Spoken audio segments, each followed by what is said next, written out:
Isfahan पे attack हुआ है एंड उसके बाद इनके कुछ असैसिनेशंस भी हुई हैं वहाँ पर। अभी तक पूरी डिटेल्स तो बाहर निकली नहीं है बट सम कोलैबोरेटर्स की तरफ से कुछ असैसिनेशन के कुछ चीज़ें कही गई हैं। सर्टेन लीडर्स ऑफ ईरान के ऊपर अटैक्स हैं। अ, और इज़राइल की चैनल 12 ने सबसे पहले सिर्फ एक्चुअली मैंने ये न्यूज़ ब्रेक करी थी when I read the tweet of इनका जो डिफेंस मिनिस्टर है इज़राइल खान। मैंने उनका ट्वीट देखा and I put that thing out कि ये स्टार्ट हो गया है इधर पे and they had said that this is a joint operation between Israel and USA. तो ऐसा दिखता है कि पूरी तरह से मतलब प्लान था एंड बेसिकली यहाँ पर जो डिप्लोमैटिक विजिट्स थी वो खत्म होनी थी and after that this would have started. अगर आप देखेंगे ये आपका मोदी साहब का एक विजिट यहाँ पर इज़राइल का था वो खत्म होना था। मार्क कार्नी जो या इसी एरिया से रीजन से क्रॉस करके कनाडा से इस तरफ आ रहे थे, उनको इधर पे आना था। So once both of them are done, Modi साहब is back home and Mark Carney भी लैंड कर गया है कल। प्रीटी मच शाम तक में वापस या कैसे जाएगा? नहीं वो he is going to Australia after this sir. So अच्छा, अच्छा, ही इज़ अच्छा, गोइंग अच्छा, द अच्छा। Other direction. तो ऑस्ट्रेलिया ओके, से ओके, जाएगा okay. And he will go to Australia अपना हवाई एंड इनटू कनाडा। तो वो तो निकल जाएगा, that's not a problem. But ये 2 जो विजिट्स थे, जो प्री प्लान्ड थे, अगर इसके अंदर टाइमिंग चेंज करते ये लोग लास्ट में, तो it would have been a dead give away.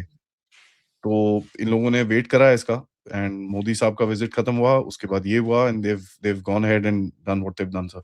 अभी ये पता चल रहा है कि basically all senior Iranian regime are on targets, all, everybody, जितने भी हैं सब सबके टारगेट्स हैं और यूएस इज़राइल का जो सेकंड वेव अभी बोल रहे हैं कि it's just about to begin और इट हैज़ बिगन। सो ये अभी तक ग्राउंड अपडेट है sir but let me just say this sir, ये बड़ी कॉम्प्रिहेंसिव स्ट्राइक्स होंगी because this is the first time मेरे हिसाब से एक अटेम्प्ट किया जाएगा, जहाँ पर एक रेजिम को गिराया जाए by just using air power.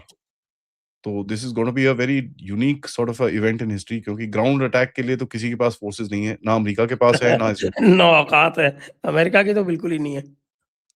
सो केवल देयर विल बी औकात अगर सम ग्राउंड फोर्सेस पे है, ग्राउंड फोर्सेस की, तो केवल आर्म्ड फोर्सेस के पास है या फिर अब वो भी अफ़गानिस्तान देखिए में। फँसा हुआ है सर वहाँ पर अफ़गानिस्तान में, so that I think is connected to this. धीरे-धीरे करके चीज़ें बाहर निकलेंगी। अभी तक जो मेरी इंट्यूशन मुझे कहती है, ऑफ़ कोर्स इसको प्रूव करना बड़ा डिफिकल्ट रहेगा, बट मेरी जो इंट्यूशन अभी मुझे कह रही है कि ये जो अफ़गानिस्तान में भी चल रहा है, this is connected. I think उसको थोड़ा बिज़ी रखना था वहाँ पर। ईदर दैट और अफ़गानिस्तान या तो चाइना को हेल्प कर रहा था सामान लेके जाने के लिए क्या नाम है आपका इसके अंदर ईरान के अंदर, जो चाइना से जो सामान-वामान जा रहा था, तो I think Afghanistan was helping them. तो उसको मतलब आई थिंक टारगेट करने के लिए करा है। अभी जो इमीडिएट खबर आई है presidential palace has also been attacked Iran के अंदर। So this is this is gonna be quite quite a situation sir क्योंकि मेरे हिसाब से ये रिलेंटलेस बॉम्बिंग रहेगी sir and this is one of the first times I think कोई bombing campaign शुरू हुआ है डे टाइम में। जस्ट अबाउट 15-20 मिनट पहले शुरू हुआ, 12 बज के 10 बजे 10 मिनट इंडिया टाइम पे ये शुरू हुआ था। I think I was one of the first people in the country to tweet this out Israel attacks Iran. Uh, so हाँ, तो ये मतलब this is gonna be and मैंने इसके ऊपर एक सवाल पूछा था सर, काफ़ी लोग सुबह से बोल रहे थे कि भाई नहीं-नहीं डील हो गई। ओमान के by the way foreign minister ने आके एक स्टेटमेंट उन्होंने तो न्यूज़ मीडिया के साथ इंटरैक्शन कर दिया, नहीं-नहीं सब कुछ डील हो गया। ईरान अपना पूरा न्यूक्लियर वापस कर रहा है और इस्फ़हान बंद कर रहा है नटान्स बंद कर रहा है और ये सब कुछ बंद करके वो सब कुछ ही will hand over to everything and उसके बाद कोई बैलिस्टिक मिसाइल नहीं होगा, ये नहीं होगा। देखिए सर, ये सब तो होना नहीं था because at the end of it that means capitulation, ठीक है? कैपिचुलेशन पे तो कोई मानेगा नहीं एंड ये चीज़ बड़ा क्लियर होना चाहिए क्योंकि नोबडी विल एग्री कि भई कैपिचुलेट हो जाए और एकदम से गिर जाए पूरा। That obviously will not be and now US की तरफ से भी कन्फर्मेशन आ गया है कि साहब we have carried out strikes from planes and based at bases around the Middle East and one or more aircraft carriers. तो ये भी क्लियर है and I I knew it this was a rule sir क्योंकि Trump ने basically ढाई 3 दिन का या 48 आवर्स का कुछ एक वो दिया था। As soon as that finished it was only a matter of time. जो कल सुबह वॉल स्ट्रीट जर्नल की तरफ से एक रिपोर्ट आई थी सर जहाँ पर इन्होंने जो ट्रम्प ने जो इनके सामने प्रपोजल रखा था कि यू विल बेसिकली डीन्यूक्लियराइज़ कंप्लीटली। आप कभी भी कोई भी न्यूक्लियर काम नहीं कर सकते। जितनी भी मिसाइल्स हैं वो बंद करेंगे आप। You will give up all your military capability. Oil आप बंद करेंगे चाइना को बेचना, प्लस आप जितने भी आपके जो प्रॉक्सीज़ हैं उनको भी देना बंद कर देंगे। तो बेसिकली ईरान के एब्सोल्यूटली बोलते हैं ना, गोटे काट के फेंकने वाले थे लोग। Obviously nobody will agree to that, and I mean this is something which one couldn't predict कि ये होने वाला है।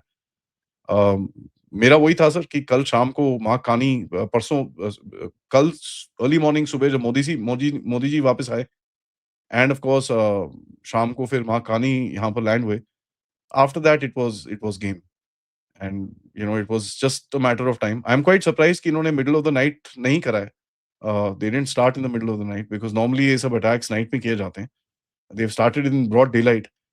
Quite surprised about that, but of course इनका कोई प्लान होगा, कोई टाइमिंग्स होंगी, कुछ चीज़ें होंगी, क्योंकि 2 मार्च के बाद थोड़ा मून का भी फेज़ की बात चल रही थी ये वो, but I I didn't buy all that stuff. ये मिलिट्री एक्सपर्ट्स जो यूएस के हैं वो काफ़ी लोग बोल रहे थे कि नहीं, फुल मून हो जाएगा, it will be dangerous for us and all that stuff. I don't buy all that, क्योंकि मिसाइल्स को मून का क्या आजकल आजकल के ज़माने में मून का क्या लेना देना है?